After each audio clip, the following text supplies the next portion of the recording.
about today is I want to focus on something in this week's parsha, and then talk about it on a bigger picture, look at it from a bigger perspective, and then maybe relate it to the theme of the evening. When I first started preparing something, I wasn't sure. I didn't know that there was going to be a special theme, so I started preparing something for this week's parsha, and then I found something that relates even better in next week's parsha. So we're going to take a little jump from this week to next week. So I want to start off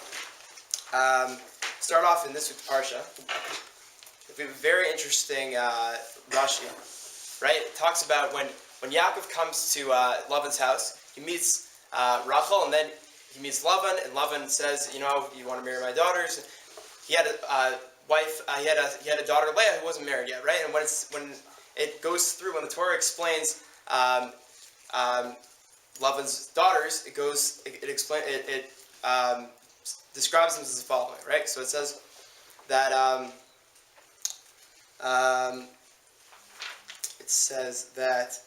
Lavan shtei banot, Shem Agdolah Leah, v'Shem Aktana Rachel. Ve'nei Leah rakot, v'Rachel hayta yafa tuar ve'yafa mareh. Right? So Leah was somebody who had these big red eyes, and Rachel was somebody really beautiful. And, right? Rashi very famously answers that her eyes were red was because she was always crying, because she was the firstborn, and she knew that Esav was the firstborn in Yitzchak's family, and she was scared that she was going to have to match up with Esav. And a lot of the Mefarshim, most of the Mefarshim, we see that they see this as something really positive for Leah, that she didn't want to be living with Esav. She didn't want to be married to him, right? And I guess it makes sense because Esav was a very bad person, and it makes sense that she wouldn't want to be his wife. But when we go to Parshat Vayishlach next week, the Torah seems to take on a whole different approach as to the marriage of Esav, right? Because when Yaakov is he's scared, he's not sure what's going to happen. Esav is going to come, and they're going to meet each other after so many years of Esav hating him. So what he does is he has a whole plan as to how he's going to split up his family, and the Torah describes it. It says, "Vayikam alayla hu vayikach et shtei nashav ve'et shtei shivchotav ve'et achadasar yaladav ve'yavor et ma'avar yavo." Right? He gathered his 2 wives and he gathered his 11 children, and he got ready to face Esav. Now, the question that Rashi asks over here is, right? Obviously, we know that at this time Yaakov had 12 children, right? The person who was missing was Dina, right? Rashi famously says, "V'Dina hechan hayta," right? Where was Dina? The Tana Bateva, right? Yaakov put her in a box, v'nal b'pnei, and closed it over her, shelo yitain ba Esav einav, so that Esav should not see her. V'lakach ne'nash Yaakov, and this is why Yaakov was punished. She'mina me'achav, because he hid Dina from his brother. Shema tachsirena l'mutav, and maybe if Dina had married Esav, then maybe he might have became really good. Maybe he could have become a really good person. Nafla b'yad Shechem. Because of this, the punishment was that she was raped by Shechem. And there's an obvious problem that we see between the way that the Torah approaches Esav in this week's parsha and the way that the Torah approaches Esav in next week's parsha, and that is, the fact, right, in this week's parsha, it's seemingly a bad thing for somebody to marry Esav, and then in next week's parsha, it's a bad thing for somebody not to marry Esav. So the question is, is it good for somebody to marry Esav? Is it good for somebody not to marry Esav? So the Nachla Yaakov, I heard this from Horn, Jesin Horn. He quotes the Nachla Yaakov, and he said that the Nachla Yaakov asked this question. He gives a very interesting answer. He says that for Leah had 2 options of people she could marry. The first option was Esav, and the second option was Yaakov. When you put those 2 options on the table, obviously the better option is to go with Yaakov, right? But with Dina had 2 options, and her 2 options were Esav and Eov. Okay? Crazy, interesting idea. I've never heard of this before until I heard this shir.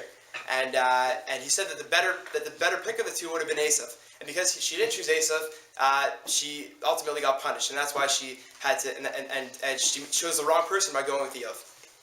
very, very puzzling situation here. Why is Eov worse than?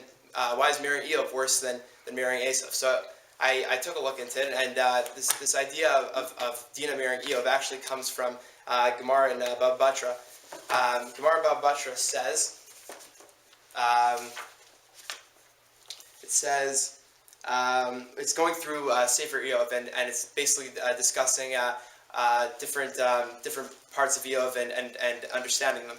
So it says, and basically the Gemara is trying to understand, there's a whole machloket as to who Eov was, when he lived, and whether even he existed in the first place. So at this point the Gemara is saying that Eov was somebody who lived during the time of Yaakov. And then it says, K'tiv hacha, Eov b'mei Yaakov haya, v'Dina bat Yaakov nasa, right? Eov married Dinah, the daughter of Yaakov. K'tiv hacha, k'davar achat nivalot to Deveri, right? After Eov suffers all these terrible things that happened to him, his wife, who hasn't been in the picture yet, she comes up to him and she says, "Oh my gosh, all these terrible things are happening to you. Why don't you go and curse God?" And Eov responds to her, "You're talking like one of these terrible women who talk terribly, right? The key word is nivalot. But k'tiv hatam, and then in this week's parsha." Next week's parsha in Vayishlach, it says, "V'k'tiv hatam ki nivala sab Yisrael." Shechem had committed a nivala to Yisrael, right? So this word of nivala is the connection between Eov and the connection between Vayishlach. And I was reading this and I just totally didn't understand what, okay, great, there's one word that connects them, but what is the Midrash trying to teach us? It's based on a Midrash, and the question is, what is the Midrash trying to teach us? What message can we take out of this? Did Dinah really marry Eov, and was it worse for Dinah to marry Eov than it was to marry Esav? How does any of this make sense? So I thought about it a little bit, and I think it kind of relates to what we're talking about in this week about the Holocaust. I want to take this and let's look at it from a bit of a exterior perspective. Rabbi Jonathan Sachs has very interesting piece in his book To Heal a Fractured World, and basically in To Heal a Fractured World, he talks about our responsibility in a world that is seemingly broken and seemingly needs to be fixed, and where do we as Jews and where do humankind fill this void of brokenness.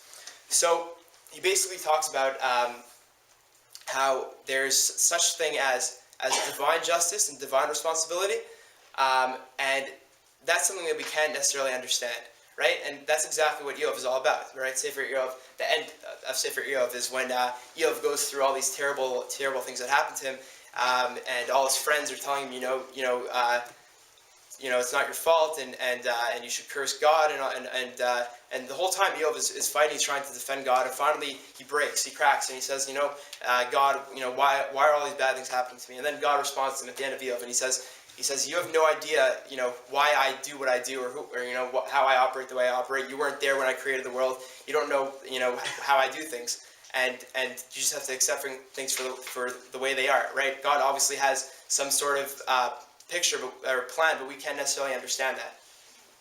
That's God's response to him, basically, and that's the main idea. That's how we as Jews respond to when bad things happen to us, right? That's how we address this issue.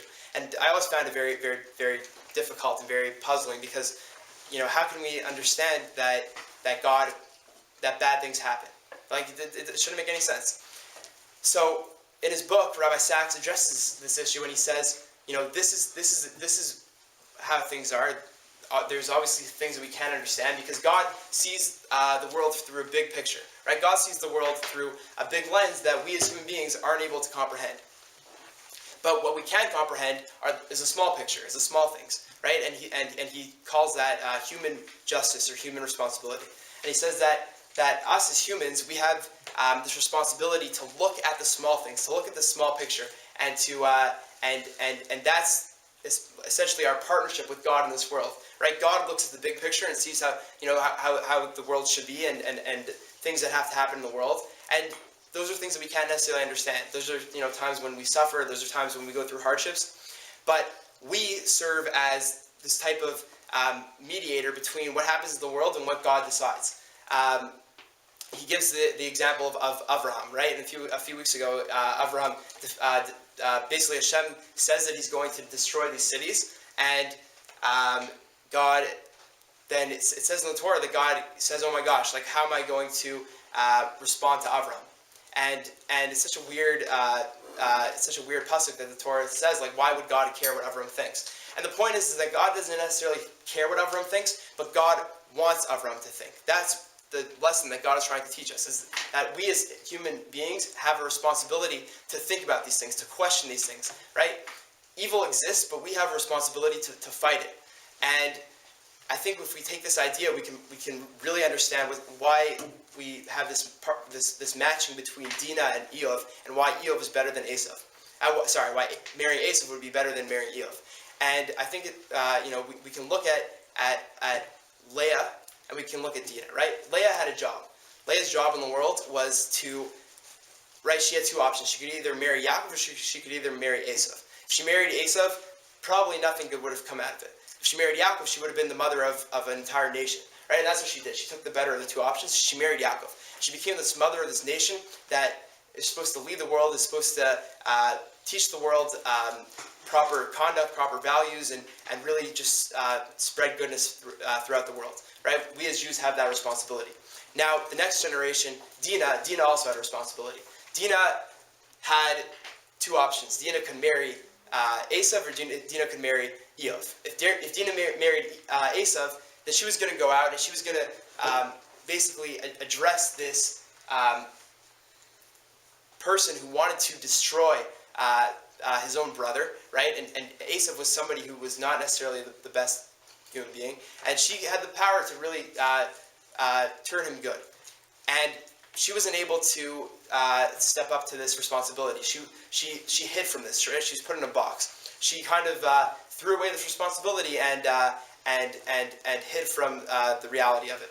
And because of this, she was basically put into a situation where it almost came to get back at her because she didn't go out and spread this good to bad people. She was taken advantage of by bad people. And after she gets raped by Shechem, we don't really hear of anything from Dinah anymore. We don't hear anything about Dinah. Most of the Mefarshim only talk about the response of her brothers. And the question asks, what happens to Dinah? And I think if we look at what happens to Dinah, and we see through this perspective of the Gemara and the Midrash that talks about how it becomes Eov's wife, it's a very powerful message, because basically the answer that Dinah is looking for, Dinah comes to Eov and she says, all these terrible things happen. What are we supposed to do about it? And Eov is the answer. Eov responds to her.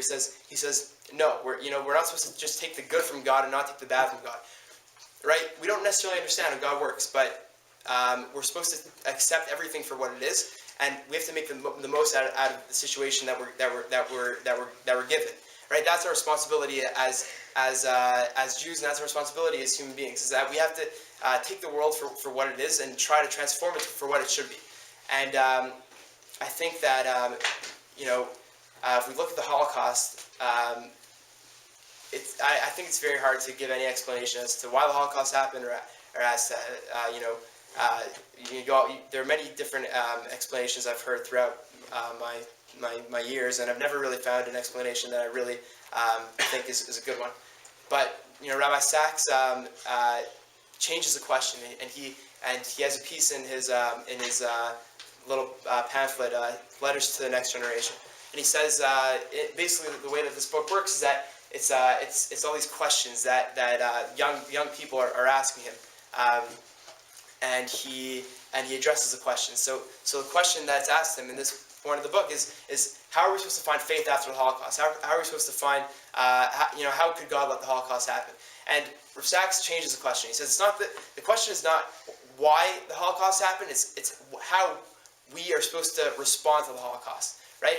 And he says that we have this responsibility to fix the world, to mend the world. The Holocaust happened for whatever reason it happened. We can't understand that. We can't explain that. But what we can do is we can take the world as it is after the Holocaust, and we can try to fix it. We can try to mend it. And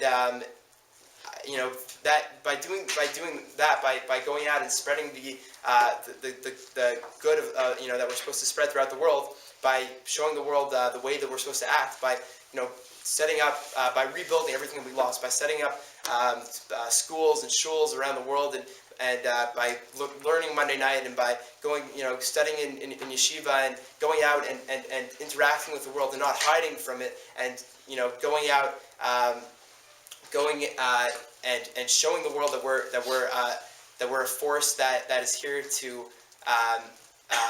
for positive and not for negative. And that's our responsibility, and that's how we can respond to the horrors that happened in the Holocaust. The question is not why it happened, but how we can respond to it. And I think by understanding what happened with Dinah and Leah, I think instead of taking the Dinah approach and hiding from things, we should go out and show the world who we are.